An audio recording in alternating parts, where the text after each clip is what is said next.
your old candle holders that maybe the wax is still in the bottom, and all you need to do is take some hot water and put in there, and it will loosen them up. Take the wax out, save the wax, and then clean them up with soap and water, maybe Windex. Then you want to get some of these tabs, tabbed wicks from Michael's or another craft store, any craft store.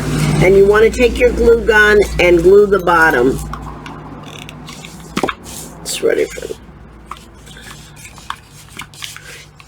get a decent amount on. And if it has a wide mouth like this, you want to figure about 3 wicks. And so you want to spread them out.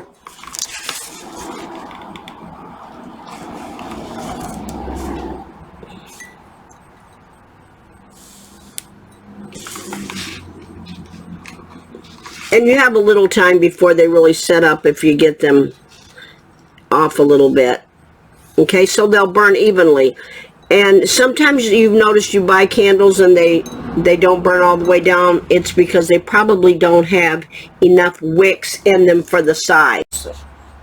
And one of the reasons I bought this, I paid a little more for it than I would normally, is because I knew that I could reuse it. It's strong. So that's something to think about too when you're buying candles. I will be able to use this for years. It's that thick. And then this tea came in this, and I just loved it and like to use it for, you know, decorations. I thought, hey, why not put some wax in it, make it a candle.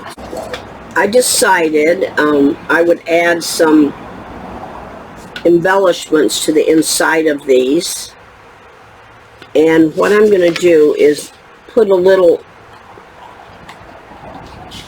hot glue in, and then I'm going to add some coffee beans because I have noticed candle makers using these, but I think they need to be glued down or they might cook and the glue might lift them. So I'm just going to do a few here and there on the bottom.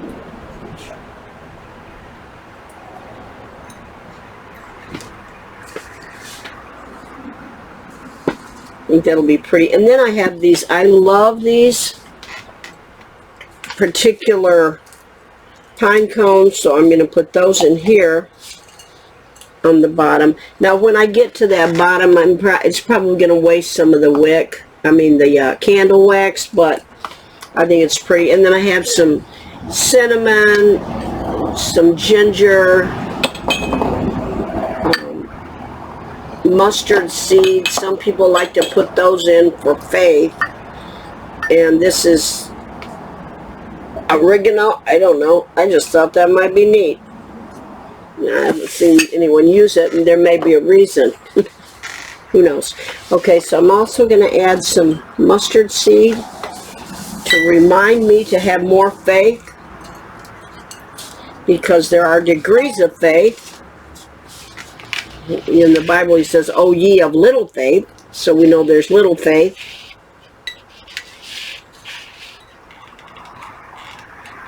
In one scripture, he says, "I have not seen greater faith," so we know there's greater faith. This is a double boiler, and you can get these a lot of times at the Goodwills and junk stores, whatever you have. The bottom, it holds the water, and the top is where you put the candles. These are just some of the candles I've had that I'm not using anymore for whatever reason, different reasons. And sometimes people give me candles. I cut them up with a hammer and a pick, just so that they would melt quicker. Now, if you're using wax, I've read that you should just use all wax. If you're using soy, use all soy. I'm also going to add some melts because I've had real good luck with this. They're very fragrant, and this one is by Yankee Candle, so it's going to smell really good.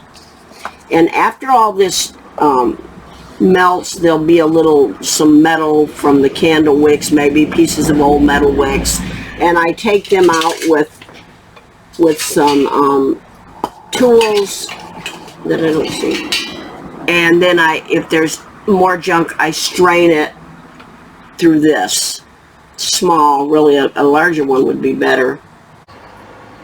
2 tablespoons of fragrance equals 1 ounce, and you should use about 4 ounces to a 8-ounce candle.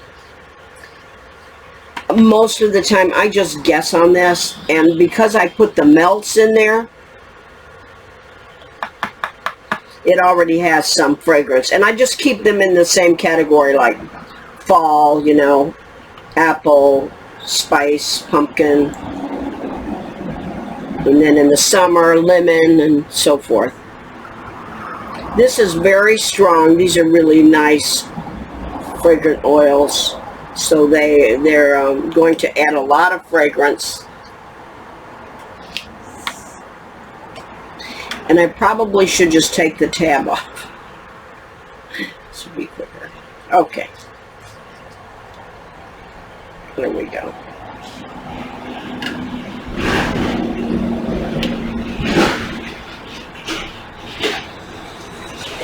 Now you need to take a wooden spoon and really stir this good for a few minutes to mix. I'm going to start turning my temperature down or off, probably off, so it can cool down so I can pour it. Candles can be temperamental, and this one caved in the middle, and when it does, you just let it dry completely and then add more wax. Now, that's because of temperatures and different things that you may have done wrong. But once these are done, you need to pour them in a place where they're going to stay, because you don't want to move them around or jerking the floor or anything. If you could put them in a room where no one will be going into for a while, that's the best way to let candles set up. The temperature needs to be 150 to 170. Cool it off. So take it out of the double boiler and then let it cool and slowly pour it. After you pour it, if your wick's long enough, you can wrap it around like this. If not, you can use 2 pencils between the wick to hold them up, or a clothespin.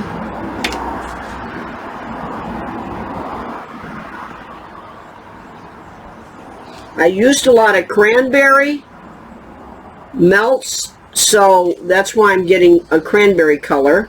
I'd have liked to have burnt orange, but that would take a burnt orange dye or an orange and brown dye. I've also heard you can use gels, the gels they use for cake making, food coloring gels. I've never tried it. Okay, so I just need to let that set in the same place for, I would say, overnight at least, and you're good to go. Check it to make sure every once in a while that these haven't moved.